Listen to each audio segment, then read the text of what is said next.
Remote खुलेगी।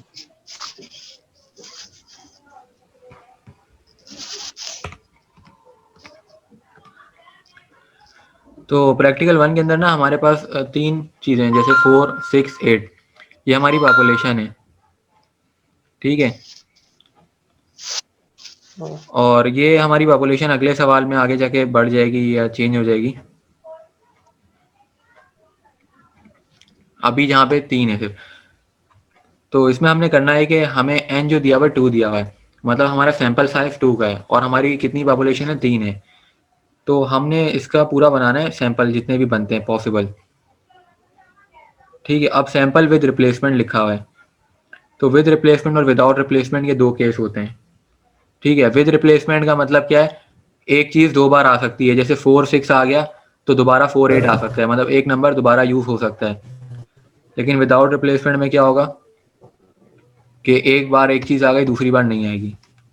तो अब हमने पता है, सबसे पहली चीज़ ये होती है कि जो भी तुम्हारी पॉपुलेशन है, ठीक है, जो भी तुम्हारी पॉपुलेशन है वो 3 है यहाँ पे, उसको हम कैपिटल एन बोलेंगे, और जो उसका साइज है वो स्मॉल एन होगा। तो हम इसका स्क्वायर करके पता लगा लेंगे कि टोटल कितना सैंपल है, ठीक है।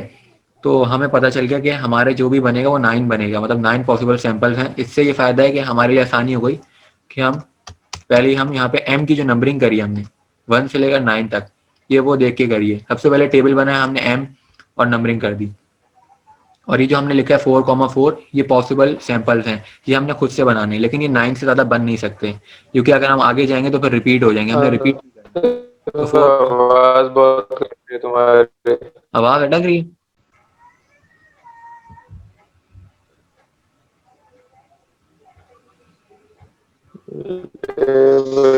यही बात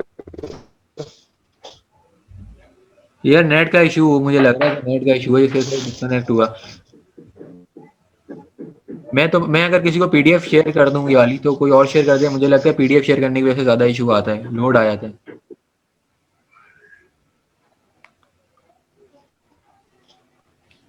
हाँ, मैं कर लेता हूँ, मेरे पास है। लैपटॉप पे अगर कोई बैठा है तो उसके लिए ज़्यादा इजी रहेगा। नहीं, मैं मोबाइल पे। चलो मोबाइल से भी हो जाती है वैसे, तो भेजता हूँ मैं। हाँ। तुम्हें भेजी भी तो है पीडीएफ ना, तुम वही शेयर करो। हाँ, मैं कर रहा हूँ, वो इनेबल करो। कर दो, क्योंकि ये बार बार डिस्कनेक्ट होगा तो फिर टाइम ज़ाया होगा ना, इसलिए कोई और कर ले बेहतर है।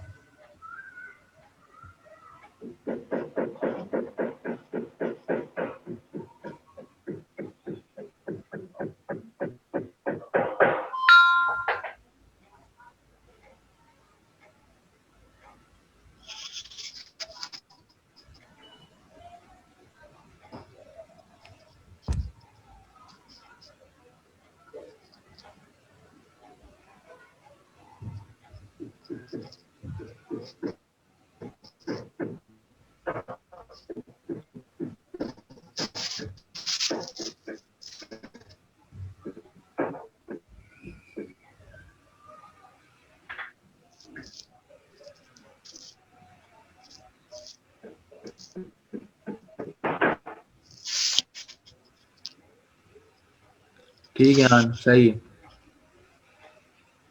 ये थोड़ा नीचे आओ, टेबल पर आ जाओ, टेबल पर आ गए थे ना। हाँ ये, तो इस टेबल की मैं बात कर रहा था। हाँ, तो ये जो तुमने बनाए, हमने बनाए हुए ना 4,4, 4,6, ये हमने खुद बनाया, और पॉसिबल हमें पता था कि 9 से ज़्यादा बन नहीं सकते, तो इस तरह हमने बना लिए। और मीन कैसे निकाला, मीन हमने 4+4 डिवाइडेड बाई 2, तो 8। तो मीन इसका क्या, 4 आ गया इस तरह।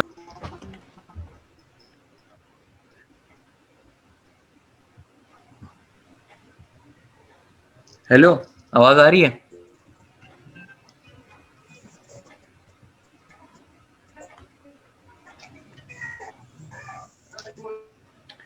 आवाज़ आ रही है मेरी? हाँ, बारी है। यार बीच बीच में नेट बंद हो रहा है, मैं सोच रहा हूँ पैकेज ही लगा लूँ, इस तरह टाइम से हो रहा है।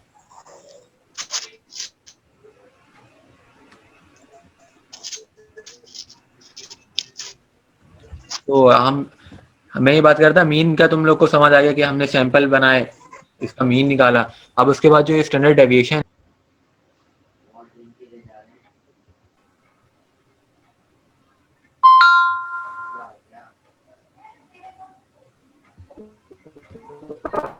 हेलो मैं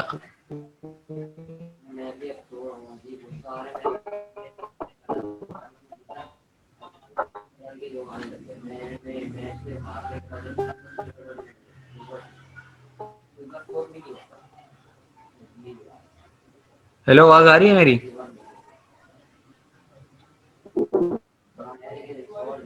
मैं यार पैकेज लगा रहा हूँ नेट का ना, ताकि मसला ये हल हो जाए। ठीक है, 5 मिनट लगेंगे।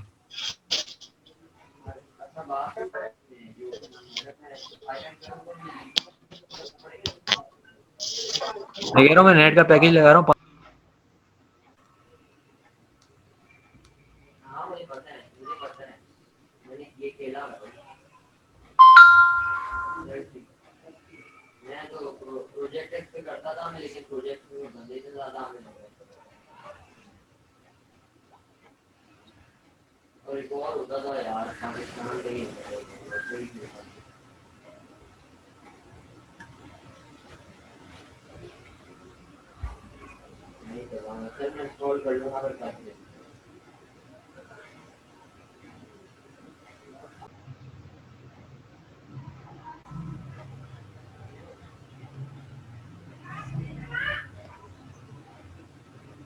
हेलो, अब क्लियर आ रही होगी? मैंने पैकेज लगा लिया, सही है? आ रही है ना क्लियर? हाँ तो सही है। यार सॉरी यार, टाइम ज़ाया करा तुम लोगों का। कोई मसला नहीं यार। अब शेयर भी मैं कर लेता हूँ, मसला नहीं। अब तो जोम का नेट है, अटकेगा नहीं। ठीक है ब्रो।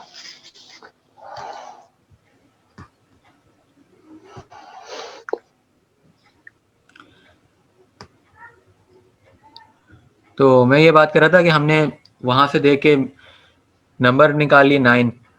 हमने 9 नंबरिंग करी, उसके बाद मीन, ये जो सैंपल है हमने बना लिए 4,4, और फिर मीन निकाल लिया।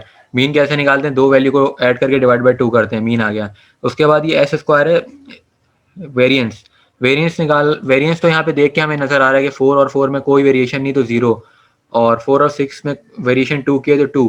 लेकिन आगे की जो वेरिएशन है ये हम देख के नहीं बता सकते और गलत बताएंगे। तो उसके लिए कैलकुलेटर का एक तरीका बताया था मिसने, वो सब लोग कैलकुलेटर अपने पास रख लो, वो मैं तरीका बता रहा हूँ, उसके ज़रिए से ही होगा ये। और अगली लैब 2 जो उसमें भी वही तरीका बताया था।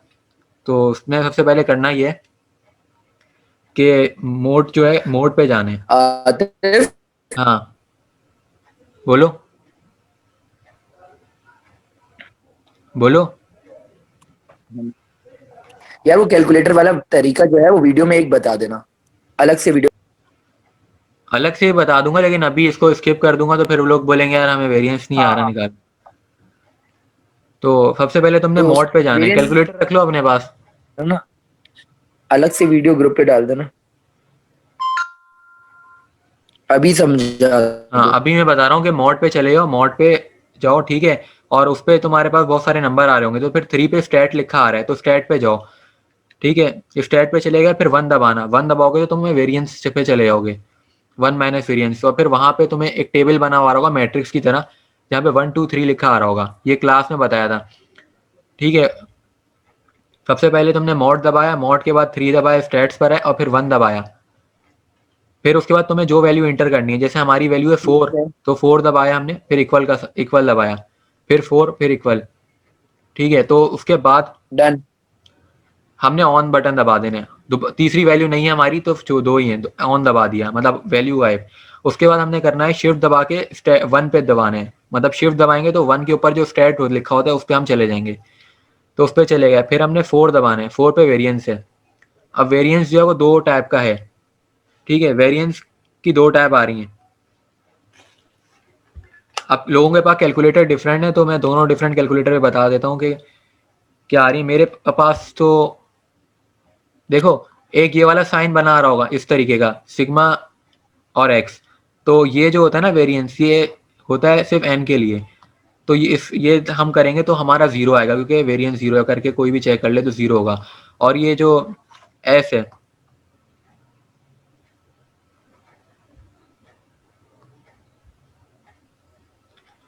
और ये जो एस स्क्वायर है, ये भी उसी तरीके का है। तो हमारे असल में ना 2 वेरिएंस हैं, एक है सैंपल वेरिएंस और एक पॉपुलेशन वेरिएंस। तो जो हमारा कैलकुलेटर है मैं एक और आईडी से ना ज्वाइन करता हूँ मोबाइल से, ताकि ना मैं उस पर वीडियो शेयर करके दिखाता हूँ कि किस तरीके से मैं ला रहा हूँ, क्योंकि ऐसे ना तुम लोग को क्लियर नहीं हो रहा, रिकॉर्ड वो भी हो जाएगा।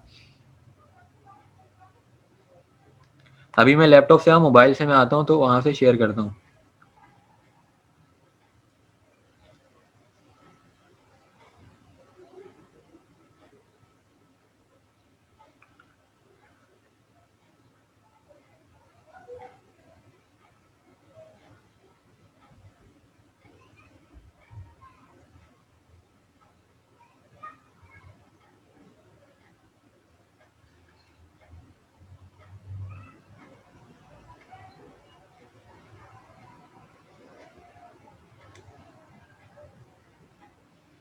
तो यहाँ से मैं स्क्रीन शेयर बंद कर रहा हूँ ताकि तुम लोग को मैं वो वीडियो शेयर कर सकूँ।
ये तुम लोग कैलकुलेटर नजर आ रहा होगा, ठीक है। तो इसके अंदर सबसे पहले मैं जूम कर लेता हूँ। हाँ, तो सबसे पहले मॉड पे गए, और मॉड पे हमारे पास थ्री बटन है, ठीक है। 3 पे फिर हमने 1 दबाया। अब यहाँ पे हम वैल्यूज पुट करेंगे, जैसे 4 करी इक्वल और 4, ठीक है। अब यहाँ ये 2 वैल्यू हमने पुट करी, हम इसकी बात कर रहे हैं। उसके बाद हम क्या करेंगे, ऑन बटन दबा देंगे और फिर शिफ्ट और 1 दबाया। अब यहाँ पे हमारे पास ये ऑप्शन आ रहा है, तो हमने वेरिएंस निकालना है, तो वेरिएंस के लिए 4 दबाएंगे। अब यहाँ पे 2 टैब आ रही हैं, 3 और 3 पे अलग किस्म का आ रहा है, सिग्मा एक्स आ रहा है, और 4 पे एस एक्स आ रहा है, ठीक है। तो ये 2 चीजें आ रही हैं, तो एक सैंपल मीन और एक पॉपुलेशन मीन। तो इस केस में तो दोनों 0 आएगा। अभी 3 को हम चेक कर लेते हैं, तो 0 आ गई, ठीक है। तो इस तरीके से सारे वेरिएंस निकालने हैं। मैं एक बता रहा हूँ ताकि टाइम सेव हो जाए, सारे नहीं बता रहा।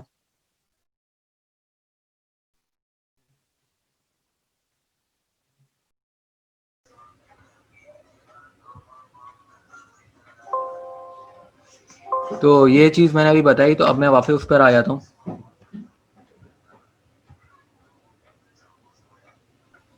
ठीक है। तो मैंने अभी वो बता दी। अब देखो जो एफ डैश है ना, वो दूसरा वाला वेरिएंस है, जब 4 पर होगा और एक 3 पर होगा। तो ये दोनों वेरिएंस हमने इस तरीके से निकाले सारे। अब कोई बोलेगा यार यहाँ पे वैल्यू कुछ अलग है, तो मैं ये नहीं कभी भी क्लेम करता मेरा काम सही है, गलत हो सकता है, लेकिन तरीका जो मैं बता रहा हूँ वो सही है। उस तरीके से करना है, तो किसी का डिफरेंट आंसर आएगा तो उसका काम सही होगा, मेरा काम गलत हो सकता है। तो उसके बाद दूसरी बात यह है कि हमने सबमिशन लिया एक्स का, और वेरिएंस का सबका सबमिशन ले लिया हमने। अच्छा, यहाँ पे जो बना हुआ सर्कल, इसकी वजह ये थी कि यहाँ पे एम आना था, और एम आने की वजह ये थी कि एक पॉपुलेशन मीन और एक सैंपल मीन है, तो हमारा जो मीन है वो सेम आएगा। अब मीन कैसे सेम आएगा, यहाँ पे 54 आया है जो टोटल पॉपुलेशन का मीन है ये, और जो सैंपल का मीन है आगे निकाले, तो हमारे 3 सैंपल हैं और 3 से डिवाइड करा तो इनका मीन भी 6 आ रहा है और उस पूरे पॉपुलेशन का जो 9 हमने बनाया था उसका भी 6 आ रहा है, तो हमारा ये केस प्रूव हो गया।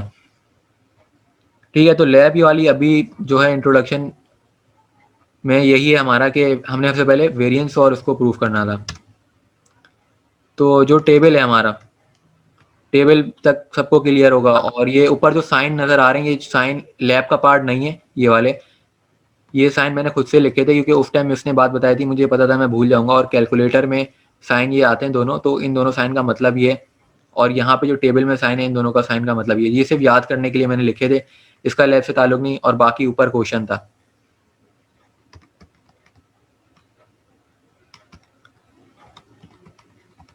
उसके बाद जो इसका पार्ट 2 है, इसके अंदर हमने वेरिएंस की बात करनी है। तो वेरिएंस का फॉर्मूला जो होता है वो समीशन x माइनस एक्स बार का स्क्वायर होता है। तो ये चीज़ हमने निकालनी है ऊपर वाले टेबल की मदद से। तो ये हमारी 8 आ रही है।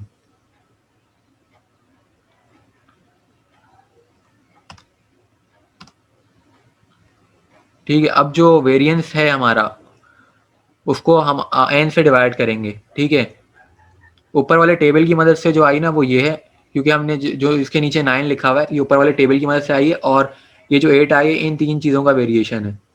अब इन 3 चीज़ों का वेरिएंस हम कैलकुलेटर की मदद से भी निकाल सकते हैं, जो तरीका मैंने बताया।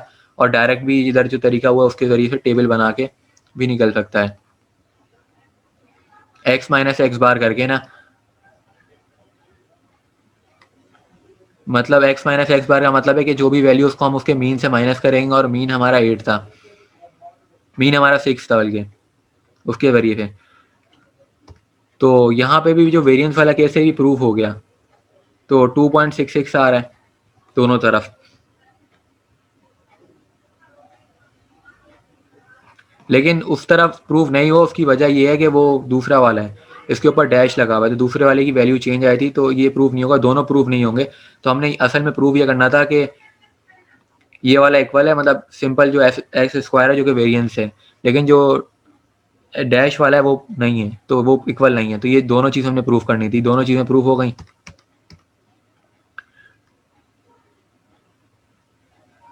उसके बाद पार्ट 3 के अंदर हमने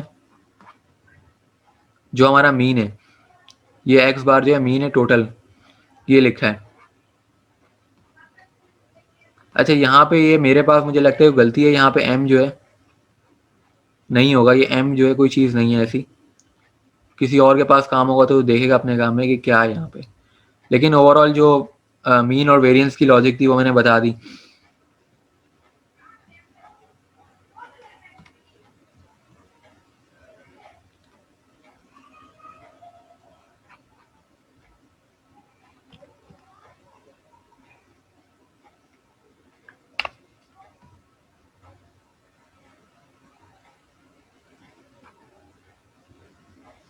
ये वाला जो टेबल है वाला मुझे अभी याद नहीं आ रहा क्योंकि काफ़ी पहले करा था हमने। लेकिन और ये अगर मुझे पता चल जाए एम क्या है, तो हमने असल में जो ऊपर वाली वैल्यू है एक्स बार की, इससे माइनस कराया उसको। तो अब यहाँ पे अगर 4 है, 4 से माइनस कराया और स्क्वायर कराए, तो वैल्यू अभी मुझे एग्जैक्ट नहीं पता चल रही क्या है।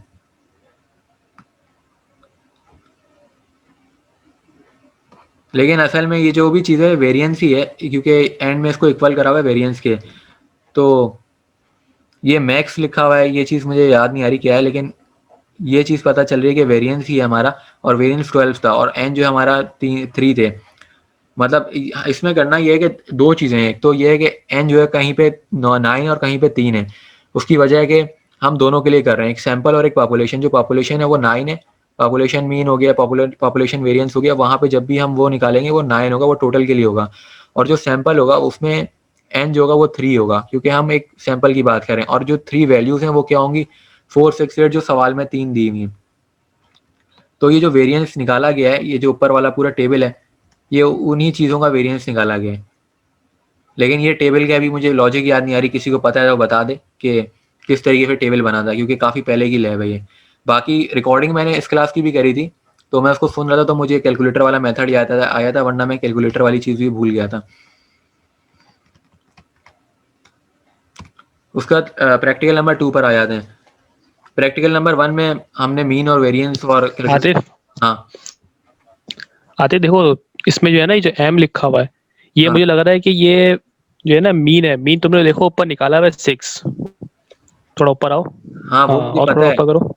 6 निकाला हुआ है। तो वही मुझे लग रहा है कि ना ये तुमने 4 माइनस 6 किया है, ठीक है, तो 2 आएगा ना, और फिर 2 का स्क्वायर क्या हो जाएगा, 4 हो जाएगा। अच्छा 5 माइनस 6 करेंगे। इसी तरीके से अच्छा देखो, दूसरा 5 माइनस 6 देखो, करेंगे तो 1 तो आएगा, 1 का 5 स्क्वायर 1। माइनस हाँ हाँ 6 सही करोगे तो बोले। 1 आएगा, माइनस का 1 आएगा, और 1 का स्क्वायर 1 होगा। हाँ हाँ इस सही तरीके से याद है। नीचे वाला बॉक्स है, इस तरीके से बनाया। हाँ सही बोल रहे हो। हाँ ये मीन ही है क्योंकि हमने माइनस मीन से ही करा है ऊपर वाली वैल्यू को। और ये ऊपर वाली वैल्यू कैसे जनरेट हुई है, ये बार बार जो 4 5 हाँ, चल रहा है ये किस तरह है। ये ये पीछे हुआ है ना तुम्हारा, जब तुमने मीन निकाला हुआ है टेबल में, 8/2 इज इक्वल टू 4, ये पूरा है ना। अच्छा ये वो वाली चीज़ है। बैक हाँ करो, हाँ और बैक आओ, हाँ सही है याद आ गया। और बैक करो, हाँ देख लिया ये वहीं फर्स्ट पे पेज पे उठा। आओ ना। हाँ हाँ, ये है बस ना, ये यही है। जो सही है। 54 जिसका है ना, ये पूरा, ये है। हाँ, ये बात तो है। हाँ सही याद आ गया। तो हाँ ये टेबल पे छोड़ हाँ, रहा था ये कि मैं भूल गया था। तो ये टेबल में यार हमने जो पीछे मीन निकाला है वहीं से मीन उठाया, उसके बाद माइनस करा हमने मीन से ही, मतलब वो वाला मीन और अलग मीन दोनों को माइनस करा है, और तब जाके हमारा वेरिएंस है। और ये वेरिएंस किसका है, ये टोटल उसका है, पॉपुलेशन का है। पॉपुलेशन का नहीं है, सैंपल का है। वो 3 जो सैंपल थे ना हमने उसके 9 बनाए थे और उन्हीं का है ये। तो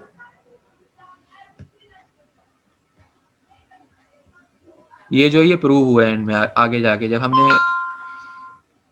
अच्छा तुम अपने काम में देखो 2.6 के बाद ये नीचे 1.33 लिखा हुआ है। हाँ, ये 1.33 लिखा हुआ है, इसको तो सॉल्व किया, यही आ रहा है, सही है। तो 2 ऊपर तो 2.6 चल रहा है ना। कहाँ पे? यार ये देखो ना 12 डिवाइड बाय 3 करा है हमने तो 2.66 आया है। हाँ, तो इसके नीचे अपॉन 2 भी तो है, अपॉन 2 नहीं है ना, अपॉन 2 कहाँ है। इसको अपॉन 2 करोगे। अच्छा करेंगे। देखो तुम क्वेश्चन तो देखो ना, इसमें सिग्मा स्क्वायर अपॉन एन है, स्मॉल एन। हाँ देखो ना, क्वेश्चन लिखा तो है sigma square upon N small N, तो स्मॉल एन हमारा क्या था, 2 था ना। जब 2.66 को तुम डिवाइड करोगे 2 से, तो आंसर आएगा हाँ हाँ सही 1.33। है, ठीक है। क्वेश्चन में हाँ हाँ, देख लिया। ठीक है अब ये लैब पूरी क्लियर हो गई, जो मतलब मेरे भी इश्यूज थे। ऐसा नहीं था कि मुझे लैब आती, लेकिन मैंने ये सोचा था कि मैं लैब पे लोगों को बुलाऊंगा तो कोई बंदा गलती बताएगा। ठीक है तो लैब 1 क्लियर हो गई। किसी और को कोई चीज़ कन्फ्यूजन है हम लोग, मुझे तो क्लियर हो गई टोटल, बता दी नसर ने। तो किसी और को कन्फ्यूजन है तो चैट पे पूछ ले, फिर हम लैब 2 पर आ जाते हैं।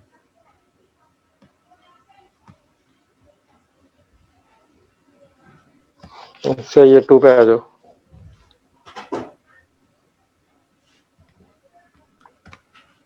अच्छा मीटिंग का टाइम 8 मिनट है, अगर कोई बोले तो हम अगली मीटिंग अभी शुरू कर दें या 8 मिनट से पहले करें, मतलब बात करें। जब तक चल रही है चलने तो फिर कंटिन्यू कर लेंगे आगे। ठीक। अच्छा कोई चैट में पूछ रहे हैं मीन कैसे आया अलग से।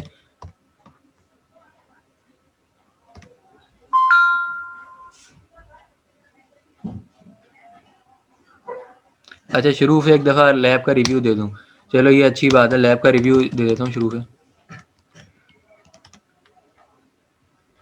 देखो शुरू में हमें सवाल में 3 चीज़ें गिवन है जो कि हमारी पॉपुलेशन है, जैसे 4 6 8, और हमें बोला जा रहा है कि इसका साइज n है।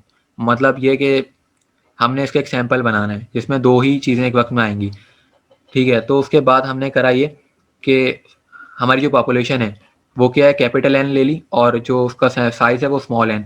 तो उसके ऊपर हमने स्क्वायर करके पता लगाया कितने पॉसिबल सैंपल बन सकते हैं, तो हमें पता चला 9 बन सकते हैं। तो जैसे ही पता चला 9 बन सकते हैं, हमने नंबरिंग कर दी 9 तक के लिए। एम उसको हमने कॉलम को एम कह दिया और नंबरिंग कर दी, और फिर जो जो सैंपल बन सकते हैं हम खुद से बनाते चले गए, जैसे 4,4 4,6। फिर इनका हमने मीन लिया। मीन कैसे लिया, इनको ऐड करके डिवाइड बाय 2 करा। और वेरिएंस कैसे लिया, वेरिएंस हमने कैलकुलेटर की मदद से लिया, वो मैं बता चुका हूँ, तो उसमें टाइम दोबारा आया होगा, तो वो वीडियो जब अपलोड होगी तो जो रह गया वो देख लेगा कि वेरिएंस कैसे लिया। और वेरिएंस ये 2 हैं, एक पॉपुलेशन वेरिएंस और एक सैंपल वेरिएंस है। अब दोनों में फ़र्क जो है, ये लैब का पार्ट नहीं है जो मैंने यहाँ पे लिखा हुआ है, ये लैब का पार्ट नहीं, लेकिन ये अंडरस्टैंडिंग के लिए मिस ने बताया था तो मैंने यहीं पे लिख दिया था कि ये डैश जो है ऊपर एस स्क्वायर के ऊपर, इसका मतलब ये है कैलकुलेटर में ऐसे रिप्रेजेंट हो रहा था जब हम निकाल लेते हैं, और ये दूसरा वाला ऐसे हो रहा था। तो हमने टेबल बना लिया। अब टेबल के बाद हमने सबका सम कर लिया तो सबमिशन आ गया। ठीक है, उसके बाद पहला सवाल ये था कि हमने सैंपल मीन और पॉपुलेशन मीन को प्रूव करना था कि दोनों बराबर हैं। तो ये जो ऊपर हमने निकाला ये पॉपुलेशन मीन है जो कि 54 आया है।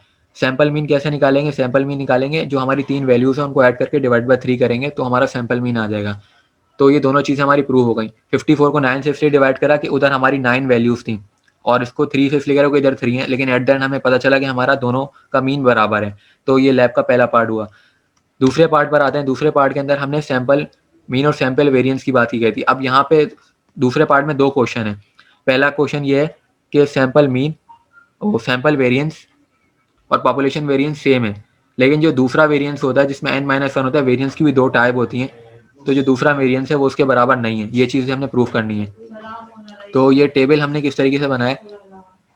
टेबल हमने इस तरीके से बनाया कि 4, 6, 8 जो हमारी 3 वैल्यूज़ हैं इनको माइनस करा मीन से और स्क्वायर करा, तो और उसका सबमिशन लिया तो हमें वेरिएंस ये मिल गया 8। ठीक है, 8 मिल गया। अब 8 को हमने 3 से डिवाइड इसलिए करा क्योंकि ये 3 वैल्यूज़ का हमने निकाला था सम। तो हमें वेरिएंस क्या मिला? 2.66 मिला इसका। और जो दूसरा 24/9 का वो हमारा टेबल से जो वेरिएंस बन रहा था उसको उससे हमने 24 वैल्यू उठाई और 9 से डिवाइड करके, क्योंकि वो 9 वैल्यूज़ के लिए था। तो यहाँ पे ये चीज़ प्रूव हुई, और उसके लेफ्ट हैंड साइड पे जो दूसरी वैल्यू हमने करी उसको भी हमने प्रूव करा। तो अब ये जो 12 आया दूसरी तरफ वाला एफ डैश का स्क्वायर, ये 12 इसलिए क्योंकि टेबल पे 12 आ चुका था हमारा, ये टेबल से लिया गया, और ये अनइक्वल है। तो ये लैब का दूसरा, लैब 1 का पार्ट 2 भी हो गया। पार्ट 3 पर है, तो पार्ट 3 में जो वेरिएंस ये मीन की एक्स बार का जो कॉलम बना है, ये पूरी वैल्यूज हमने ऊपर वाले टेबल से वापस नीचे लिखी हैं।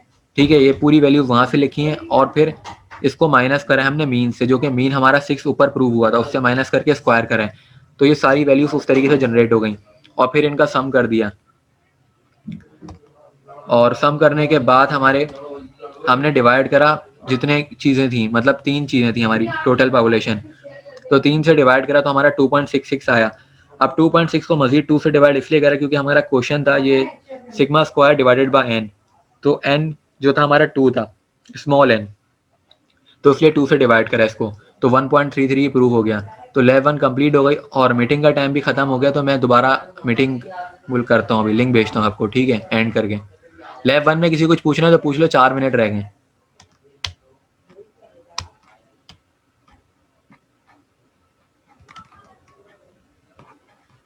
लैब 1 सबको क्लियर है? हाँ भाई क्लियर है। ठीक है, कैलकुलेटर का जो तरीकेकार है ना, वो वीडियो जब अपलोड होगी उसमें भी कोई देख सकता है, उसका मसला नहीं है, वो अगर कहीं भूल गया तो। ठीक है, मैं एंड करके दोबारा लिंक देता हूँ क्योंकि टाइम खत्म होने वाला है। ठीक है।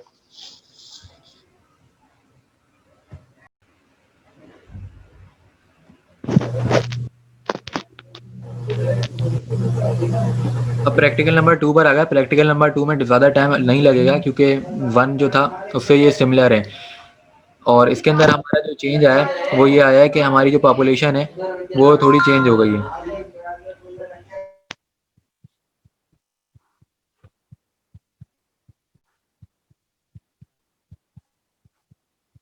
जो हमारी पॉपुलेशन है इधर चेंज हो गई है, और यहाँ पे वैल्यूज थोड़ी ज़्यादा हो गई हैं, लेकिन वैल्यू ज़्यादा हुई हैं उसके साथ एक और चीज़ यहाँ पे लिखी हुई आ गई कि विदाउट रिप्लेसमेंट। विदाउट रिप्लेसमेंट का मतलब है कि एक चीज़ दूसरी बार नहीं आएगी। मतलब इसका मतलब ये कि हमारे सैंपल कम बनेंगे। जिस तरह उधर 9 बन गए थे, सिर्फ 3 वैल्यू के होने पर, इधर 5 वैल्यू होने पे सिर्फ 10 बनेंगे। और इधर हम उस तरीके से नहीं प्रिडिक्ट कर सकते स्क्वायर करके, क्योंकि इधर विदाउट रिप्लेसमेंट है, तो इधर हमने खुद बनाने हैं। ठीक है, तो इधर किस तरीके से बनेंगे? 4 के हमने 4 चीज़ लिखी है। ठीक है, 4 और 4 के साथ 6, 7, 9, 8, फिर 6 लिखा, फिर 6 के साथ सारे नंबर, और फिर 7 के साथ, इस तरह करके हमने बना दिया ये। ठीक है, अब इसका मीन उसी तरीके से निकला जिस तरह पहले हमने निकाले मीन, और वेरिएंस भी उसी तरह निकला।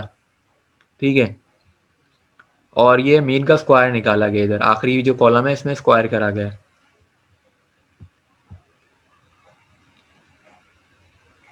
अब जो मीन है वो 6.8 लिखा हुआ है यहाँ पर, ये कहीं सवाल में तो नहीं कि नहीं।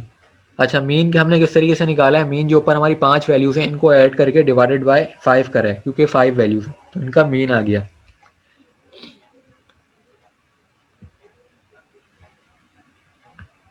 ठीक है, अब ये इनका मीन आया 6.8। कोई चेक भी कर सकता है कैलकुलेटर से अपने पास के 5 जो वैल्यूज हैं हमारी उनको हमने ऐड करके डिवाइडेड 5 करा तो मीन आ गया। और ये वेरिएंस का फॉर्मूला यहाँ पे लिखा हुआ है, ये फॉर्मूला याद रखना है। अब वेरिएंस के 2 फॉर्मूले, एक ये वाला एस स्क्वायर वाला और एक सिग्मा स्क्वायर वाला है। अब एस स्क्वायर में मिस ने बोला था कि एस का मतलब ये होता है कि n-1 नीचे आता है डिवाइड में, और स्क्वायर वाले में, सिग्मा स्क्वायर वाले में नहीं आता। तो ये दोनों चीज़ें याद रखनी है, इसमें कोई ऐसी चीज़ नहीं है। तो ये फॉर्मूला याद करना है, और फॉर्मूले में जो भी वैल्यूज हैं टेबल से हमने पुट करी हैं। ठीक है, हाँ, ये जो मैं बोला था मीन 6.8 है, ये यहाँ पे निकाल के दिखाया हुआ है मैंने कि कैसे आया हुआ है। सारी जो हमें पॉपुलेशन दी थी उसको हमने ऐड करके 5 से डिवाइड करा तो हमारा मीन आ गया।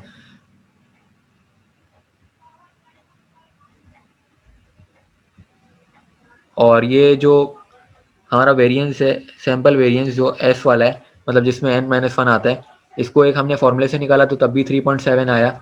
और दूसरे तरीके से निकाला हमने सबमिशन करके, जो ऊपर वाली टेबल वाली वैल्यू थी और उसको m से डिवाइड इसलिए करा कि 10 हमारे टोटल बने थे, मतलब ऑब्जर्वेशन बनी थी, तो 10 से डिवाइड करा तो दोनों में हमारा सेम आया। तो ये भी हमारा प्रूव हो गया।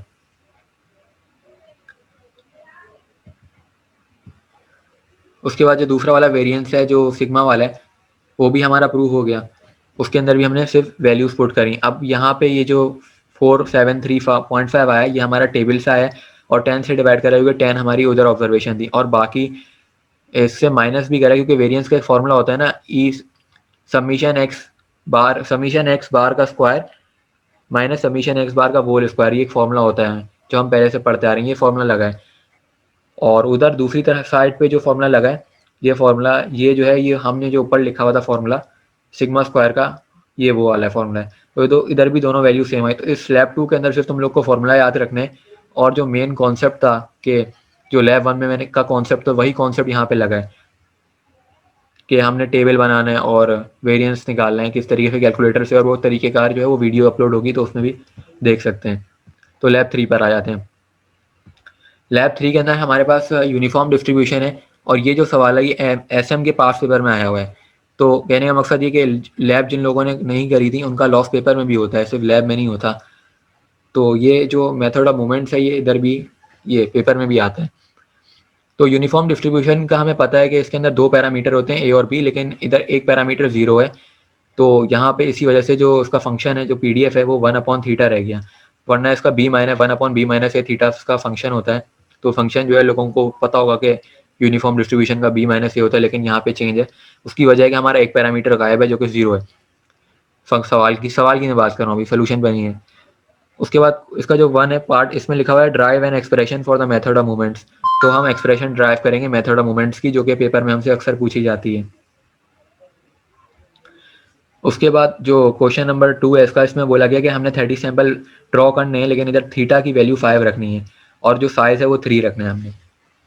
तो ये 30 जो वैल्यूज होंगी ये हम रैंडम नंबर से जनरेट करेंगे।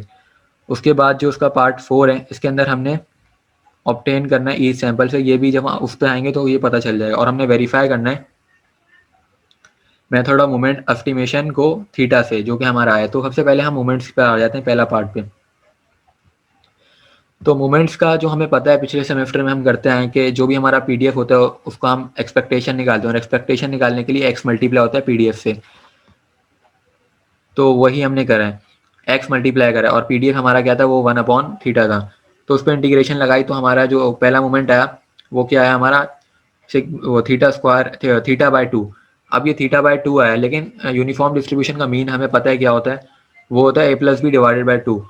लेकिन एक वैल्यू हमारी 0 थी, इस वजह से यहाँ पे वो दूसरी वैल्यू नहीं आई, इसका मीन इस तरह है। ठीक है, तो उसके बाद अगली बात ये की जा रही है कि वी हैव, अच्छा हमें ये बात पता है कि जो भी हमारा मोमेंट होता है पहला, वो हमारे मीन के बराबर होता है, मतलब एक्सपेक्टेशन जो है वो मीन के बराबर होती है, ये बात हमें पता है। तो हमने दोनों को इक्वल कर दिया, और इक्वल करने के बाद हमने एक वेट करा जिससे हमें थीटा की वैल्यू मिली, और थीटा की वैल्यू मिली 2x बार। उसके बाद मतलब हमारा जो क्या कहते हैं मेथड ऑफ मोमेंट एस्टिमेशन है जो एसएम के पास पेपर में आता है, उसमें भी हमने यहीं तक ही करना है। हमने मीन निकालना है और उसको इक्वेट करके हमने बता देना है। अब इसका जो लैब 3 का जो क्वेश्चन नंबर 2 है जिसमें हमें 30 सैंपल बनाने हैं, अब वो वाला क्वेश्चन आ रहा है यहाँ पे। अब 30 सैंपल किस तरीके से बने, ये इतना डिफिकल्ट क्वेश्चन नहीं है लेकिन लेंदी और टाइम कंज्यूमिंग है। उसकी वजह ये है कि हमने कैलकुलेटर के अंदर रैंडम नंबर की जो कम वो होता है बटन, वो दबा के रैंडम नंबर को मल्टीप्लाई करना है 5 से, और इस तरह करके हमने 3 दफ़ा मतलब 90 दफ़ा करना है, जो कि बहुत ज़्यादा ख्वारी वाला काम है लेकिन इस तरीके से करना है। उसके बाद हमने एक्स बार निकाला है मीन। मीन कैसे निकाला है, जो भी 3 वैल्यूज हैं उनको ऐड करके डिवाइड बाय 3 करा तो हमारा मीन आ गया। और जो थीटा है वो कैसे आया, थीटा हमें पता था कि 2 मल्टीप्लाई बाय 2 होता है क्योंकि हम ऊपर ड्राइव कर चुके हैं, तो हमने थीटा भी निकाला, थीटा का भी कॉलम बनाया। तो इस पूरे काम में घंटा लग जाता है करने में। और फिर आगे चल के हमने सबमिशन भी कर दिया मीन का। तो मीन का सबमिशन जो है उसको हमने एम से डिवाइड करा, मतलब एम हमारा टोटल 5 था तो उसको 30 से डिवाइड करा तो हमारा जो मीन आया वो आया 2.9। तो प्रैक्टिकल नंबर 3 भी हमारा हो गया। प्रैक्टिकल नंबर 3 में यही काम था, हमने मेथड ऑफ मोमेंट एस्टिमेशन करना था और हमने इस तरीके से, जो कि किसी का मैसेज आया भाई,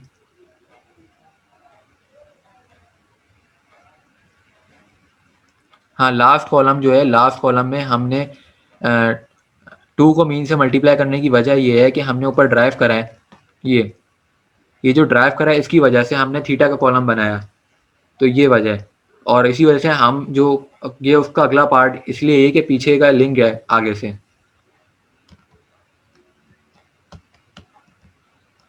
अब हम प्रैक्टिकल नंबर 4 पर आ जाते हैं। प्रैक्टिकल नंबर 4 में पॉइसन डिस्ट्रीब्यूशन है और उसका भी मेथड ऑफ मूवमेंट निकालना है और ये भी एसएम के पास पेपर में आता है। तो मतलब जो लैब के लिए हार्ड वर्क करेगा पेपर में भी उसके लिए आसानी होगी। तो अब इसका जो पीडीएफ है, ये जो पीडीएफ है ये तुम लोग को याद होना चाहिए, लेकिन इधर हमें दिया हुआ है तो हमारे लिए आसानी है। तो पीडीएफ में यहाँ पे थीटा दिया हुआ है और एक्स भी दिया हुआ है, तो एक्स की वैल्यूज जो है वो 0 से 1 2 3 चलती जा रही हैं, ये सवाल है। उसके बाद आगे बोल रहे हैं कि ड्राइव एक्सप्रेशन करना है, मेथड ऑफ मूवमेंट, और 25 रैंडम सैंपल करना है। जिस तरह उधर ख्वारी वाला काम था इधर भी वही काम है, 25 रैंडम सैंपल बनाने। और साइज जो है वो 4 है, जो कि बहुत मुश्किल काम था क्योंकि उस टाइम हमने बात भी करी थी मिस साइज 2 कर दें, लेकिन उन्होंने बोला जितना बड़ा साइज होगा उतना ज़्यादा हमारी एक्यूरेसी होगी, जिसकी वजह से हमने साइज 4 लिए। और थीटा की वैल्यू भी हमें दी हुई है 3। तो अब यहाँ पे जो फंक्शन है, ये जो उसका फंक्शन है, इस फंक्शन के अंदर हमने वैल्यू डाली। अब देखो एक्स की वैल्यू क्या डाली, 0 डाली, और ई जो है हमारा कांस्टेंट होता है, कैलकुलेटर में होता है ये। और जो लैम्डा है, लैम्डा जो है हमारा बेसिकली मीन है एक तरीके से ना इस डिस्ट्रीब्यूशन का। तो थीटा की वैल्यू हमें गिवन थी, तो थीटा की वैल्यू 3 थी, तो लैम्डा में हमने 3 डाला। तो इस तरीके से हमारी वैल्यूज़ आई।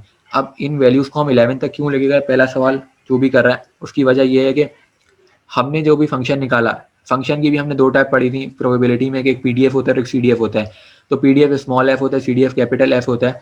तो ये स्मॉल एफ और ये कैपिटल एफ है। तो जब हम कैपिटल एफ की बात करते हैं तो कैपिटल एफ का जो सम होता है, हमें पता है कि समीशन जो होता है वो 1 आता है।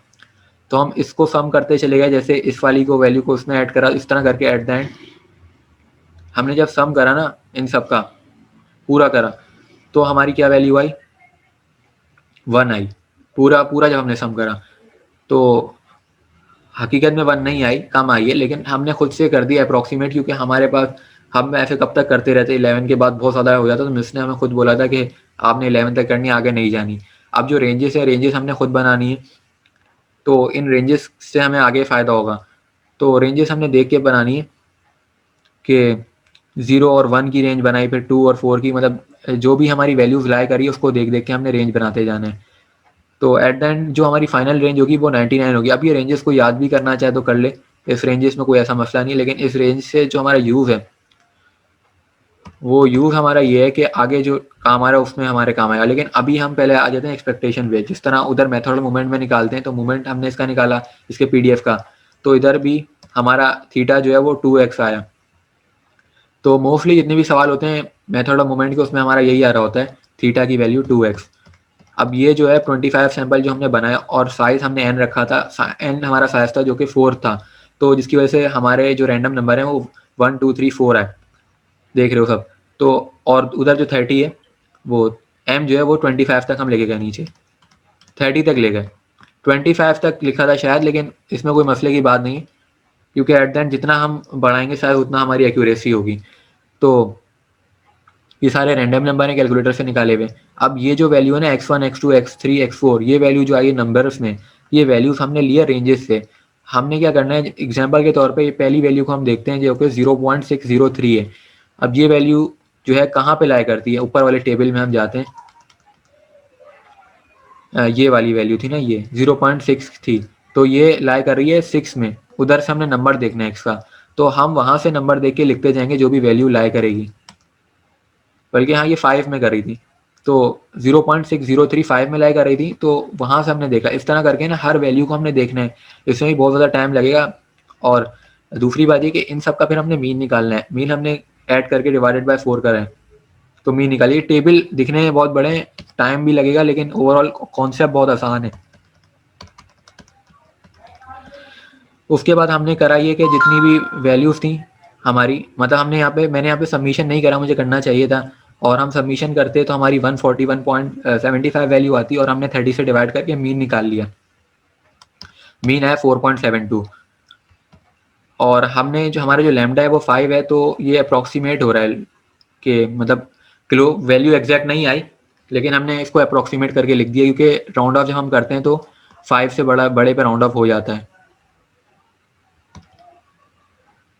तो प्रैक्टिकल नंबर 4 भी हो गया। प्रैक्टिकल नंबर 5 पर आ जाते हैं। प्रैक्टिकल नंबर 5 में ये है कि ये जो सवाल हैं ये टेस्ट वाले हैं, जिस तरह हमारे होते थे हाइपोथेसिस टेस्टिंग, तो ये उस तरह के सवाल हैं। तो इसके अंदर अच्छा, ये चाई स्क्वायर टेस्ट है, इसमें चाई स्क्वायर टेबल यूज़ होगा। तो उसके अंदर करना ये है कि सबसे पहले हमें देखना है कि डेटा क्या है हमारा। डेटा में हमारे पास डेज लिए हैं और फ्रिक्वेंसी दी हुई है, और ये बर्ड्स की बात हो रही है, रैंडम सैंपल की, और हमने फिट करना है यूनिफॉर्म डिस्ट्रीब्यूशन। इसके अंदर हमें डिस्ट्रीब्यूशन की भी हिंट दे दी गई है, हमें डेटा भी दे दिया गया, और हमें लेवल ऑफ सिग्निफिकेंस भी दे दिया गया जो कि अल्फा है। तो ये अल्फा जो होता है, ये एक तरीके से हमें परमिशन होती है कि हमारे काम में कितनी % एक्यूरेसी होनी चाहिए, कितना % एरर हो सकता है। अगर 0.1 है ये, तो इसका मतलब है कि हमारा 99% आंसर ठीक हो सकता है, 1% एरर की चांस है।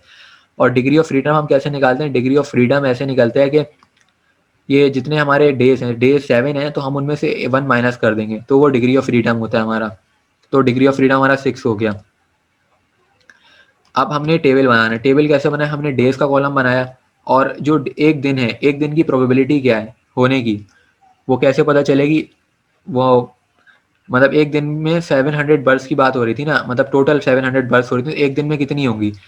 तो हमने क्या करा, 700 को 7 से डिवाइड कर दिया, तो हमारी 100 हो गई। तो हमने ये एक्सपेक्टेड निकाली। ठीक है, एक्सपेक्टेड का मतलब होता है कि अगर हम समझ रहे हैं कि ये यूनिफॉर्म डिस्ट्रीब्यूशन पे फिट हो रहा है, हमें सवाल में हिंट दी हुई है कि यूनिफॉर्म डिस्ट्रीब्यूशन है।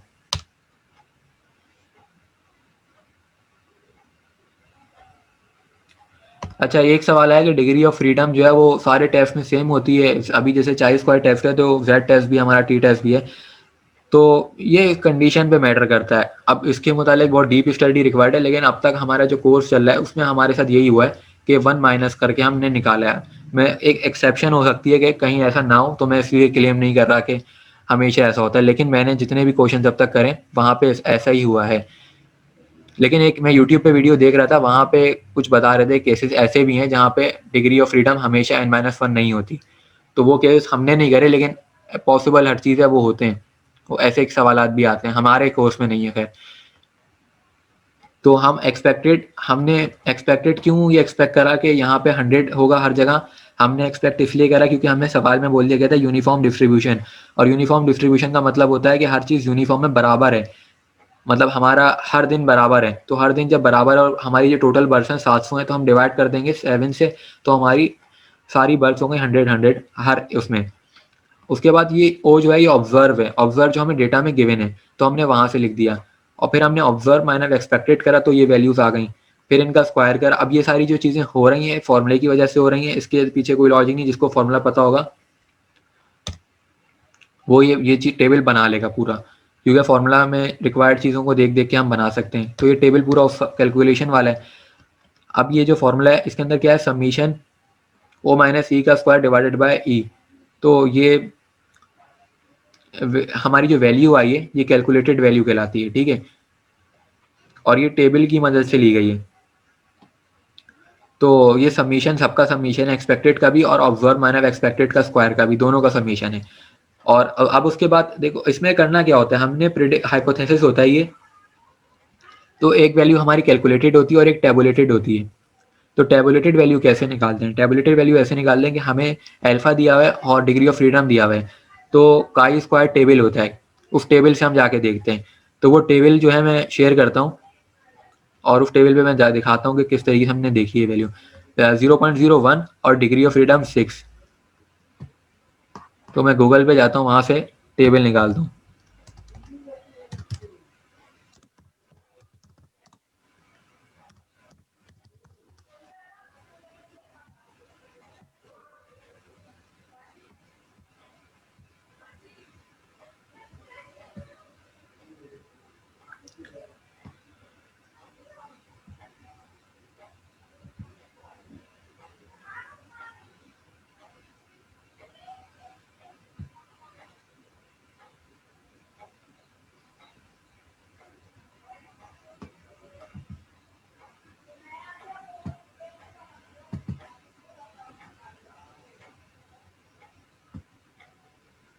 अच्छा, ये टेबल नज़र आ रहा होगा सबको।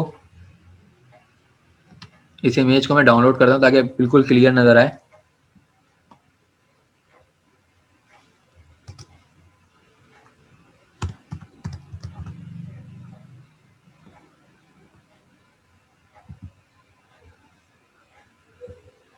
तो हमारा जो था वो 0.01 था और डिग्री ऑफ फ्रीडम 6 थी, तो हम 6 पे गए। एक तरफ डिग्री ऑफ फ्रीडम का कॉलम है तो वहाँ पे हम 6 पे गए, और उधर क्या था 0.01, वहाँ पर गए तो हमें वैल्यू क्या मिल रही है 16.81 मिल रही है। तो ये सब देख लो, क्लियर सबको आ रहा है नज़र।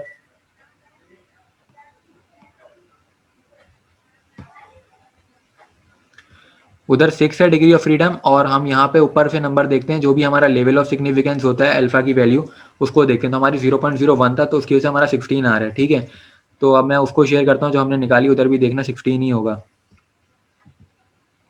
तो देखो 16 पॉइंट ये, तो ये टेबल देखना कुछ भी मुश्किल नहीं है। हम टेबल मैंने अभी दिखा दे किस तरीके से हमने देखा है।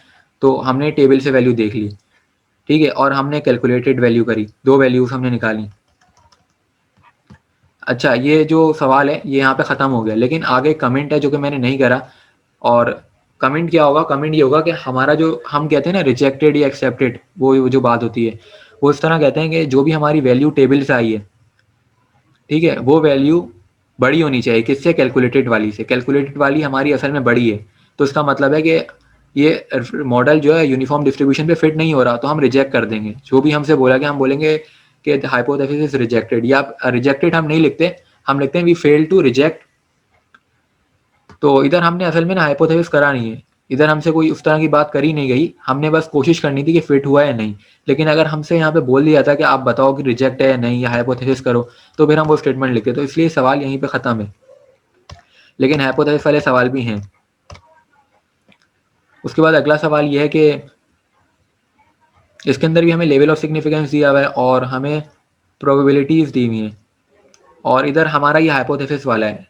मल्टीनोमियल डिस्ट्रीब्यूशन की बात हो रही है, और मल्टीनोमियल डिस्ट्रीब्यूशन में क्या होता है, हमारी डिफरेंट वैल्यूज होती हैं, जैसे 8, 7, 3, 4, एक ऐसी डिस्ट्रीब्यूशन जो हमारी, तो वो होती हैं, ठीक है।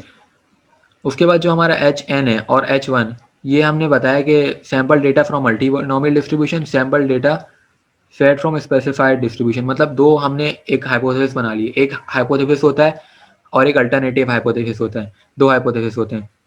तो हमें लेवल ऑफ सिग्निफिकेंस दिया हुआ है जो कि 0.05 है, और टेस्ट स्टैटिक जो है इसका मतलब क्या होता है, जो कि हम कैलकुलेट करने जा रहे हैं वैल्यू, हमने ये भी लिखना होता है। और इसका फॉर्मूला जो पिछले वाले सवाल में वो वही है, ठीक है। उसके बाद हमने करा ये कंप्यूटेशन कैसे करी। अब मैंने सवाल इसलिए नहीं पढ़ा कि टाइम से होता, मैं चाहता हूँ कि टाइम सेव हो और हम लैब ख़त्म कर लें सारी आज के दिन ही। तो हमारा जो ये कलर्स हैं, उधर सवाल में लिखा हुआ था कलर्स, रेड, येलो, ग्रीन, इस तरह करके ना, और उन कलर्स की वैल्यूज़ जो हैं वो दो वैल्यूज़ थी, ठीक है। एक तो वैल्यूज़ ये थी, ये जो हमने डायरेक्ट लिखी हैं, और एक हमें प्रोबेबिलिटी दी हुई थी। तो प्रोबेबिलिटी जब हमने मल्टीप्लाई कराई तो वैल्यूज़ चेंज हो गई, लेकिन एट द एंड हमारी वैल्यू जो है का सम जो है वो टोटल रहा, क्योंकि टोटल हमेशा सेम रहता है। ठीक है।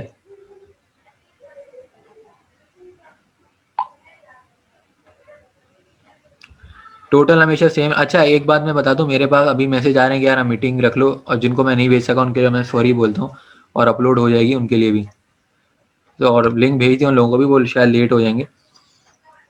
अच्छा हमने जो फॉर्मूला करा है, ये फॉर्मूला बनाया है, ये जो ऊपर टेस्ट स्टैटिक का फॉर्मूला था वही है ये, मतलब ऑब्जर्व माइनस एक्सपेक्टेड। तो जो E1 माइनस E2 करके हमने निकाला है फॉर्मूला, जो भी हमारी वैल्यूज थी फॉर्मूले में पुट करी है, तो हमारा एक और टेबल बनाइए साथ वाला कॉलम। तो हमारी कैलकुलेटेड वैल्यू जो है कैसे आई, सबमिशन करके आई है, ये इन सबका सम करा है हमने, तो ये क्या है 22.03, ठीक है। और हम अब क्या करेंगे, डिग्री ऑफ फ्रीडम की मदद से लेंगे उसके जरिए, तो मैं दोबारा वो शेयर करूंगा टेबल। तो देखो डिग्री ऑफ फ्रीडम क्या है 0.01, ठीक है, और हमारा वो लेवल ऑफ सिग्निफिकेंस 0.01 है, डिग्री ऑफ फ्रीडम हमारा 3 है, ठीक है। तो 3 याद रख लो सब, और 0.01। अब टेबल की तरफ चलते हैं।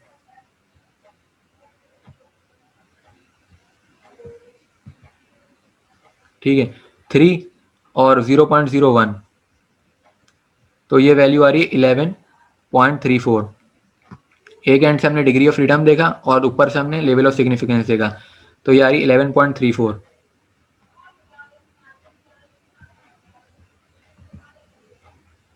देखो 11.34 ही लिखी हुई है, ठीक है। तो ये मैंने बता दी किस तरीके से, दोबारा टेबल से देखते हैं। तो टेबल देखना मुश्किल नहीं है। तो वो लैब भी हमारी लैब 5 भी हो गई, तो हमारी टोटल लैब है 7, हमने 5 कर ली हैं, 2 लैब्स रहती हैं अभी बस।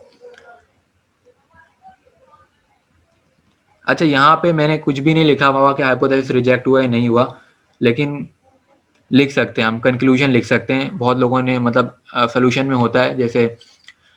तो यहाँ पे अगर मैं बात करूँ कि एक्सेप्ट हुआ है रिजेक्ट हुआ है, अच्छा कोई बोल रहा है कि लैब टोटल 8 है, तो मैं बता दूं कि लैब टोटल 8 नहीं है। उसकी वजह ये कि बीच में से ना एक लैब गायब थी, मिस ने कोई ऑब्जेक्ट शेयर करा था जो कि एक नंबर को स्किप कर गई थी,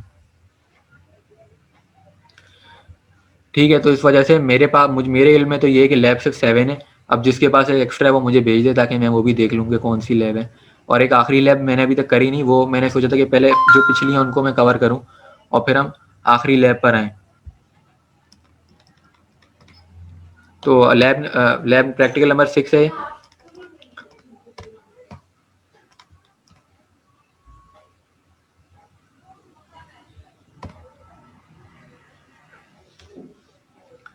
प्रैक्टिकल नंबर 6 पर आ गया, तो इसमें हमें बोला जा रहा है कि फिट अ बाइनोमियल डिस्ट्रीब्यूशन फॉलो, हमने बाइनोमियल डिस्ट्रीब्यूशन फिट करनी है, ठीक है।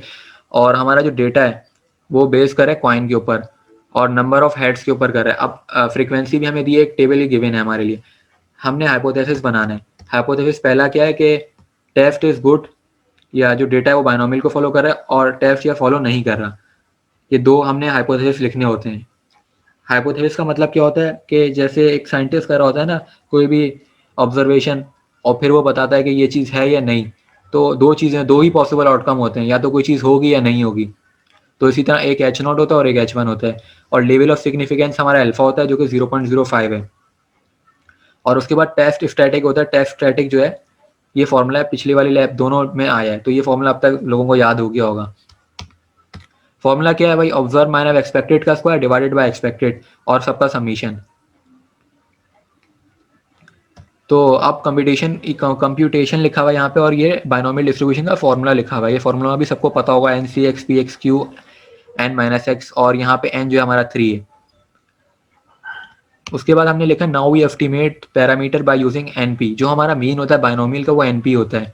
तो हमने पैरामीटर को एस्टिमेट करा। कैसे एस्टिमेट करा कि मीन को हमने डिवाइडेड बाय कर दिया 3, क्योंकि हमारी 3 टोटल वो 3 ऑब्जर्वेशन है। तो मीन निकालने का तरीका क्या है, मीन ये हमने स्टैट्स में निकाला था पहले कि summation fx divided by f। तो हमारा जो भी मतलब f का फ्रीक्वेंसी थी, फ्रीक्वेंसी नीचे आ गई और हमने ऊपर फ्रीक्वेंसी को x से मल्टीप्लाई करके सम करा, तो दो वैल्यूज आई 97 डिवाइडेड बाय 61, तो उससे हमें एक वैल्यू मिल गई x बार की। और दूसरी हमने वैल्यू निकाली p की, और वो हमारा जो मीन आया था जो कि 1.59 आया, ये जो इधर आया है उसी को हमने 3 से डिवाइड करा, जिससे हमें p की वैल्यू मिली। और p की वैल्यू मिली तो हमें q की भी मिल गई। कैसे, क्योंकि p और q दोनों का सम 1 होता है, तो हम 1 माइनस करा देंगे तो हमें क्यू की मिल जाएगी, 1 में से p माइनस करा देंगे तो हमें क्यू की मिल जाएगी। तो हमें दोनों वैल्यूज़ मिल गई। उसके बाद हमने डिस्ट्रीब्यूशन को फिट करा। किस तरीके से करा, जो भी हमारा फॉर्मूला होता है बाइनोमियल का, वो क्या होता है जिसमें n की वैल्यू n लिखते हैं, n जैसे क्या होता है नंबर ऑफ सैंपल्स, इधर 3 है वो, ठीक है, n, फिर c और x क्या है हमारा जो भी मतलब चल रहा है सीक्वेंस, जैसे 0 1 2 3 इस तरह चल रहा है, और p और q प्रोबेबिलिटी हमने लिखी। तो हमने उधर बाइनोमियल फिट करी इसमें, तो हमें प्रोबेबिलिटीज मिल गई बाइनोमियल की। और ऑब्जर्व हमारी जो थी वो क्या कहते हैं, सवाल में हमें ऑब्जर्वेशन दी हुई थी तो ये वहीं से लिखा हुआ है, ओ का कॉलम और एक्स का कॉलम 0 1 2 3, क्योंकि 4 वैल्यूज थी टोटल। और ये एक्सपेक्टेड कैसे निकली, हमने मल्टीप्लाई करा है इसको 12 को प्रोबेबिलिटी से, मतलब सबको प्रोबेबिलिटी से मल्टीप्लाई करा है तो हमें मिल गई एक्सपेक्टेड। और फिर ऑब्जर्व माइनस एक्सपेक्टेड का स्क्वायर डिवाइडेड बाय एक्सपेक्टेड का समेशन करा तो हमें 44.54 मिला। तो कैलकुलेटेड वैल्यू हमारी क्या आई, 44.54। अब हम जाएंगे टेबल पे। टेबल पे क्या देखना है हमने, डिग्री ऑफ फ्रीडम और level of significance. Level of significance alpha जो कि 0.05 है, और डिग्री ऑफ फ्रीडम हमारा क्या है, डिग्री ऑफ फ्रीडम 3 - 1 और एक और -1। अब यहाँ पे हाँ मैं यही बात बोला था, मुझसे किसी ने पूछा था कि डिग्री ऑफ फ्रीडम हमेशा 1 माइनस करते हैं, लेकिन नहीं करते 1 माइनस। यहाँ पे -2 हुआ है, क्यों, क्योंकि हमें डिग्री ऑफ फ्रीडम में पैरामीटर देखने होते हैं डिस्ट्रीब्यूशन के। तो बायनोमियल में 2 पैरामीटर होते हैं, बायनोमियल में 2 पैरामीटर होते हैं ना, तो इसकी वजह से यहाँ पे -2 दफा हुआ, तो हमारा डिग्री ऑफ फ्रीडम 1 हो गया। और लेवल ऑफ सिग्निफिकेंस क्या है, 0.05। तो हम जाते हैं टेबल पे, डिग्री ऑफ फ्रीडम 1 और level of significance 0.05। Degree of freedom 1, level of significance 0.05, तो हमारी वैल्यू आ रही 3.84।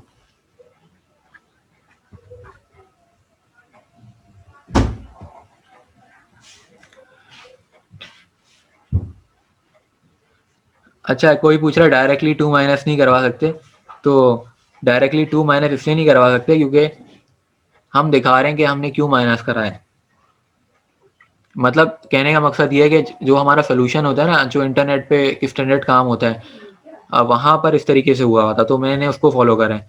वैसे कोई करना चाहे तो कर ले, फर्क तो नहीं पड़ेगा, लेकिन तो उस तरीके से हमारी उधर भी वैल्यू आ रही थी 5.96, तो ये उस तरीके से वैल्यू आई है हमारी। अच्छा, उसके बाद ये ग्राफ बना हुआ है, ये ग्राफ बनाना ज़रूरी नहीं है लेकिन बनाना चाहिए, मैं ये बोलता हूँ, ताकि हमें लॉजिकली भी बात समझ आए, और हो सकता है कि इसके मार्क्स हों। सवाल में नहीं बोला गया था, लेकिन ये हमें बताना पड़ता है। अब देखो ग्राफ बनाया क्यों है हमने, ये ग्राफ जो है इसमें जो भी हमारी वैल्यू आई उसको हमने मार्क करा, जो कि 5.96 आई। वो हमारा क्या होता है, क्रिटिकल रीजन होता है, क्रिटिकल रीजन कहते हैं उसको, ठीक है। तो यहाँ पे मैंने ये CR लिखा हुआ है, क्रिटिकल रीजन को, ठीक है, क्रिटिकल रीजन को मैंने CR लिखा हुआ है। ये तुम लोग को शायद G बना हुआ नजर आ रहा है, लेकिन ये C है, ठीक है। और जो अल्फा है ये भी हमने दिखाना होता है, और एक इस तरीके का सिंपल सा कर्व बना दोगे, कोई ऐसा मसले की बात नहीं है। और हमने कंक्लूजन देना है, कंक्लूजन उनमें भी देना है जो मैंने पिछली कराई, मैंने नहीं लिखा था क्योंकि उस टाइम मुझे पता नहीं था, लेकिन कंक्लूजन देना होता है। तो कंक्लूजन देना है। कंक्लूजन क्या हुआ कि हमारी जो डिस्ट्रीब्यूशन है वो फिट नहीं होती, और उसका रीज़न ये है कि जो हमारी वैल्यू आई वो क्या आई, 5.5 आई ना, वो टेबल से वैल्यू, और वो क्या, और जो हमने कैलकुलेट करके निकाली वो काफ़ी बड़ी आई है, वो 44.54 आई है। तो होना क्या चाहिए, वैल्यू उसके अंदर आनी चाहिए, मतलब 5 से कम आनी चाहिए, तभी हमारा क्या होगा, हाइपोथेसिस अप्रूव होगा। तो ये रिजेक्ट हो गया, तो हमने लिख दिया कि does not fall in the critical reason, the fit is not good, तो हमने सब लिख दिया कंक्लूजन में। अच्छा, ये कोई पूछ रहा है कि राइट पर क्रिटिकल रीजन क्यों बना है, ये पूछ रहा है। तो मैं इसकी वजह ये बताता हूँ कि देखो जेड टेस्ट जब हम करते हैं तो जेड टेस्ट की जो टाइप सबको पता है कि 2 टेल्ड होता है, लेफ्ट टेल होता है, राइट टेल होता है, ठीक है। जेड टेस्ट में होता है, ठीक है, लेफ्ट टेल राइट टेल, और वो कैसे होता है, वो अल्टरनेटिव हाइपोथेसिस का साइन देख के हम बताते हैं, लेकिन ये चाई स्क्वायर टेस्ट है। यहाँ पे लेफ्ट पे बनाओ राइट पे बनाओ कोई मसला नहीं, लेकिन 2 टेल नहीं बनाना है, यहाँ पे कोई मसला नहीं, कहीं भी बना दो, क्योंकि चाई स्क्वायर टेस्ट है। तो सवाल देख लेना कि कौन सा है, जेड टेस्ट वाला होगा तो उधर तो तुम लोग को देखना पड़ जाएगा कि अल्टरनेटिव हाइपोथेसिस का साइन क्या है। तो वो टॉपिक भी मैं डिटेल में कवर कराऊंगा, लेकिन अभी अचानक से एक ऐसी सिचुएशन आ गई कि लैब सबको करनी है, तो इस वजह से मैं लैब पर है, वरना एसएम के ऊपर ही मैंने वीडियोस बनानी थी। अच्छा, ये उसका क्वेश्चन 2 है, तो क्वेश्चन 2 में लैब 6 का क्वेश्चन 2 है, इसमें हमें इंटरवल दिए, फ्रीक्वेंसी दी हुई है, और इधर भी हमने हाइपोथेसिस टेस्टिंग करनी है। और हमने ये हमें बोला जा रहा है हिंट के तौर पे कि नॉर्मल डिस्ट्रीब्यूशन को ही फॉलो करता है, और लेवल ऑफ सिग्निफिकेंस हमें दिया हुआ है। तो हमने पहला हाइपोथेसिस लिखा फिट इज गुड, कि ये नॉर्मल को फॉलो कर रहा है, और फिर लिखा फिट इज नॉट गुड, कि नॉर्मल को फॉलो नहीं कर रहा। और फिर हमने लेवल ऑफ सिग्निफिकेंस लिखा, टेस्ट स्टैटिक का फॉर्मूला लिखा, सब रिपीट काम हो रहा है, कोई नई चीज़ नहीं है। और डिग्री ऑफ फ्रीडम जो है यहाँ पे उसको डिफाइन किया गया है, तो ये भी लिखना ज़रूरी नहीं है उस तरीके से। और उसके बाद हम लोग आए नाउ फर्स्ट वी एस्टिमेट। तो जिस तरह मैंने ऊपर वाले सवाल में मीन निकाला था पुराने तरीके से, जो कि summation F divided by summation F, और ये एस का जो फॉर्मूला है ये डेविएशन के लिए यूज़ होता है। एफ डेविएशन को रिप्रेजेंट करता है और एफ स्क्वायर वेरिएंस को करता है। तो हमने एक टेबल क्रिएट करा जिसके अंदर फ्रीक्वेंसी थी, मिड पॉइंट निकाला, एफ एक्स निकाला, और मिड पॉइंट बेसिकली हमारा एक्स है, क्योंकि जब हमें इंटरवल्स दिए गए हैं तो फिर हमारा एक्स जो होगा वो मिड पॉइंट होगा। अगर इंटरवल नहीं दिए होते तो फिर वही चीज़ हमारा एक्स हो जाती। तो इंटरवल है तो मिड पॉइंट जो कि हम स्टेट्स में निकालते हैं, तो सबका समीशन करके हमने एक्स बार निकाल लिया, और फिर हमने वो भी निकाल लिया जो कहते हैं डेविएशन, जो कि 0.5 आई। तो उसके बाद हमने करा ये कि एक नया टेबल बनाया। ये टेबल शायद लोगों को ब्लर नज़र आ रहा हो, तो जिसने अपने पास फेयर काम करा हो तो वो अपना काम भी खोल सकता है इस टाइम देखने के लिए। तो देखो हमने यहाँ पे करा है अपर क्लास बाउंड्री और लोअर क्लास बाउंड्री। एक तरीके अपर क्लास बाउंड्री क्या है, जो हमारी क्लास बाउंड्रीज हैं उसका जो अपर वाला पार्ट है वो हमने यहाँ पे लिखा है यूबीसी करके, ठीक है। और इन दोनों का जो मीन है वो 12 है। इस तरह करके मीन कैसे निकालते हैं, प्लस करके डिवाइड बाई 2 करते हैं, मीन निकाले हमने, ठीक है। और उसके बाद जो जेड है वो अपर क्लास बाउंड्री माइनस, अब ये इतना ब्लर है कि मुझे खुद यहाँ से अपना जर्नल खोलना पड़ रहा है कि ये लिखा क्या है।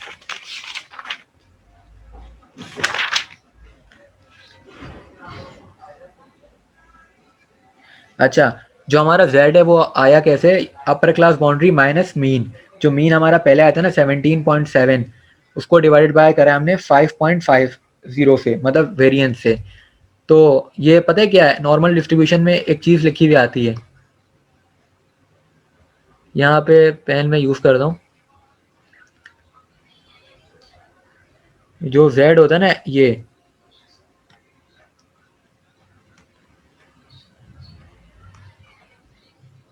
तो हमारा क्या यहाँ पे ये मीन है एक तरीके से ना, और यहाँ पे जो है वेरिएंस होता है डिवाइड में, जो नॉर्मल डिस्ट्रीब्यूशन का फॉर्मूला होता है, ठीक है। और यहाँ पे अपर क्लास बाउंड्री है, मैं इसको यू से रिप्रेजेंट कर देता हूँ। और ये जो एक तरीके से हमारा मीन है इस साइड वाला ना, इसको मैं एक्स बार कहता हूँ। तो ये z इस तरीके से निकला है, ठीक है। ये तुमने देखा होगा नॉर्मल डिस्ट्रीब्यूशन के फॉर्मूले में हम अक्सर रिप्लेस भी करते हैं, तो z इस तरीके से आया है।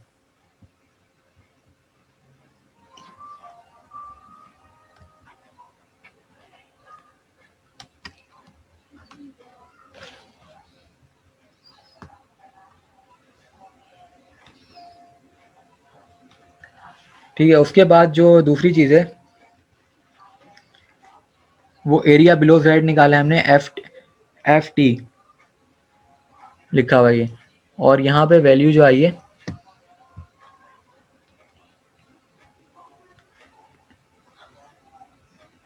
अच्छा एफ टी जो है प्रोबेबिलिटी है, क्यूमुलेटिव प्रोबेबिलिटी डिस्ट्रीब्यूशन है।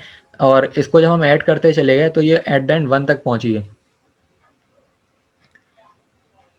और ये जो वैल्यू आई है ये मुझे अभी खैर याद नहीं आ रही है किस तरीके से निकाली, शायद हमने z टेबल यहाँ यूज़ करा है। और उसके बाद जो एरिया बिटवीन z निकाला, अच्छा ये जो लैब है ना हमारी वाली, ये मैं आखिरी फाइनल लैब कंप्लीट करूँगा ना, उसके साथ मैं कंप्लीट करवाता हूँ। तो अभी तक ये वाला क्वेश्चन अभी छोड़ देते हैं, क्योंकि मुझे खुद भी थोड़ा देखना पड़ेगा ये, और क्योंकि इससे अगली वाली लैब भी लिंक्ड है, दोनों लैब ना एक साथ टॉपिक कवर हो जाएंगे। तो अभी जहाँ तक लैब मैंने करा दी उन तक की सब प्रैक्टिस कर लो, और मीटिंग का टाइम भी एंड होने वाला है, तो बेहतर ये है कि हम ये नेक्स्ट क्लास कल रखते हैं, उसके अंदर कर लेते हैं। और बाकी देख लो, काम बिल्कुल थोड़ा सा ही रह गया। ये आखिरी लैब है, इसका आखिरी सवाल, और इसके आगे एक और लैब है जो मैंने कंप्लीट करनी है। तो 2 लैब एक दिन में, मतलब जैसे आज 5 लैब हो गई, तो वो 2 लैब कल आराम से हो जाएंगी। तो अब तक जितनी लैब हो उनको सब अंडरस्टैंड कर लो, प्रैक्टिस कर लो, तो वो आखिरी वाली जो लैब है वो हो जाएंगी कल। ठीक है, किसी को कोई क्वेश्चन है तो कर ले, 1 मिनट रहता है, फिर मीटिंग एंड हो जाएगी। या रिकॉर्डिंग अपलोड हो जाएगी, तो जिसका जो लेट आया था उसके लिए प्रॉब्लम की बात नहीं है, पूरी रिकॉर्ड हो रही थी ये, और बाकी ये कवर हो जाएगा।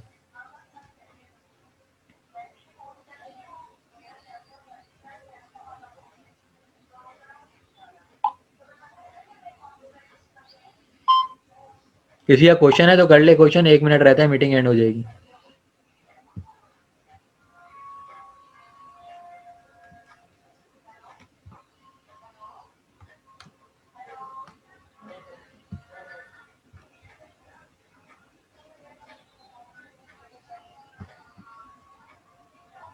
ठीक है, मैं एंड कर रहा हूँ, किसी को क्वेश्चन नहीं है, और अगर हो तो फिर मुझसे व्हाट्सएप पे पूछ लेना, किसी को कोई प्रॉब्लम है।